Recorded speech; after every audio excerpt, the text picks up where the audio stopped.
চলুন আজ ঘুরে আসা যাক বাংলাদেশের একেবারে উত্তরের একটা জেলা থেকে, পঞ্চগড়। এই জেলাটার গল্পটা কিন্তু বেশ ইন্টারেস্টিং, কারণ এটা আমাদের দেশের অনেক জটিল বাস্তবতাকে এক জায়গায় এনে দেখায়। তো এই পুরো আলোচনাটা শুরু করার আগে একটা প্রশ্ন মাথায় রাখা দরকার। আচ্ছা, একটা দেশের একদম কিনারায় যে জেলাটা থাকে তার আসল পরিচয়টা কি হতে পারে? এই প্রশ্নটাই কিন্তু আমাদের আজকের আলোচনার সুরটা বেঁধে দেবে।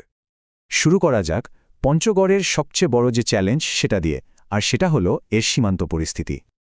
দেখুন, বর্ডার গার্ড বাংলাদেশ বা বিজিবির রিপোর্টগুলো কিন্তু একটা গুরুত্বর দিকে ইঙ্গিত দিচ্ছে।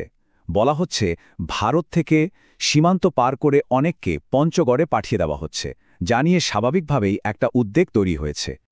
ব্যাপারটা যে শুধু কথার কথা না, তার প্রমাণ কিন্তু এই সংখ্যাটা। ভাবুন, শুধু জুলাই মাসেই দুটো আলাদা পয়েন্ট দিয়ে অন্তত ১৭ জনকে বাংলাদেশে ঠেলে দেওয়ার মতো ঘটনা ঘটেছে। আর এটা যে একবারই ঘটেছে তা কিন্তু না, এর ঠিক আগের মাসে মানে জুন মাসেও ৩টা আলাদা বর্ডার পয়েন্ট দিয়ে আরও ১৮ জনকে একইভাবে পাঠানোর খবর পাওয়া গেছে। মানে এটা একটা নিয়মিত ঘটনা হয়ে দাঁড়িয়েছে। ব্যাপারটা এখানেই কিন্তু বেশ জটিল হয়ে যায়। সরকারি ভাষ্যটা যদি দেখি, সেখানে বলা হচ্ছে তারা হয় ভারত থেকে বাংলাদেশে আসছেন অথবা তাদের ঠেলে দেওয়া হচ্ছে। এই একটা বাক্যই বুঝিয়ে দেয় যে এই সীমান্ত পারাপারের বিষয়টা কতটা ধোঁয়াশাপূর্ণ। কিন্তু সীমান্তের এই উত্তেজনার গল্পের ঠিক উল্টো পিঠেই পঞ্চগড়ে কিন্তু আর একটা গল্প লেখা হচ্ছে। আর এই গল্পটা হলো আশার, সম্ভাবনার, এখানকার মাটি থেকে জন্ম নেওয়া এক নতুন অর্থনীতির গল্প। ঠিক তাই, একদিকে যেমন সীমান্তের চাপ নিয়ে এত খবর, তার আড়ালেই কিন্তু পঞ্চগড়ের মাঠেঘাটে একেবারে অন্য একটা চিত্র, একটা নতুন গল্প দানা বাঁধছে। তো প্রশ্ন আসতেই পারে, হঠাৎ মরিচ কেন? পঞ্চগড়ে মরিচ চাষে এমন সাফল্যের কারণটা কি? এর পেছনে আছে দুটো বড় কারণ। এখানকার শীতল আবহাওয়া আর খুবই উর্বর মাটি, এই দুয়ে মিলে মরিচ চাষের জন্য একটা দারুণ পরিবেশ তৈরি হয়েছে, আর এর সরাসরি প্রভাব পড়ছে স্থানীয় অর্থনীতিতে। এর মানেটা হলো, এই যে মরিচ চাষে সাফল্য, এটা শুধু কয়েকজন কৃষকের ব্যক্তিগত লাভ না, এটা আসলে পুরো জেলার জন্যই নতুন অর্থনৈতিক দরজা খুলে দিচ্ছে। এখানকার কৃষকদের মধ্যে নতুন করে একটা আশা তৈরি হচ্ছে।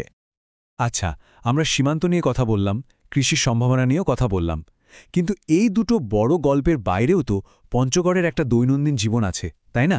সেখানেও আছে কিছু চ্যালেঞ্জ।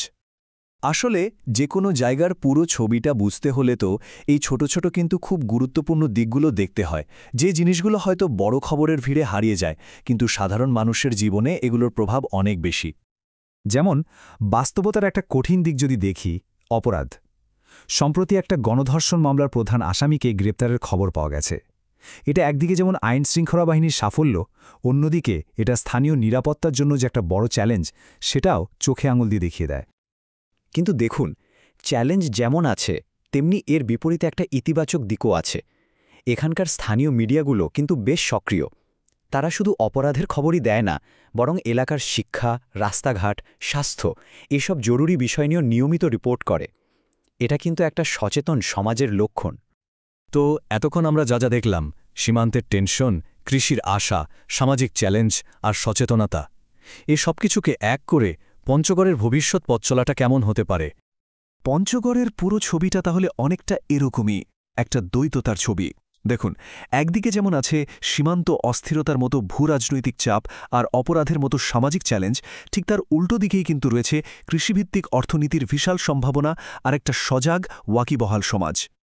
তাহলে শেষ পর্যন্ত প্রশ্নটা কিন্তু এটাই থেকে যায়, পঞ্চগড়ের মধ্যে একটা জেলার পরিচয় কি শুধুই এর সীমান্ত দিয়ে তৈরি হবে, নাকি এর আসল পরিচয় লুকিয়ে আছে এখানকার সাধারণ মানুষের টিকে থাকার লড়াই আর ঘুরে দাঁড়ানোর ক্ষমতার মধ্যে?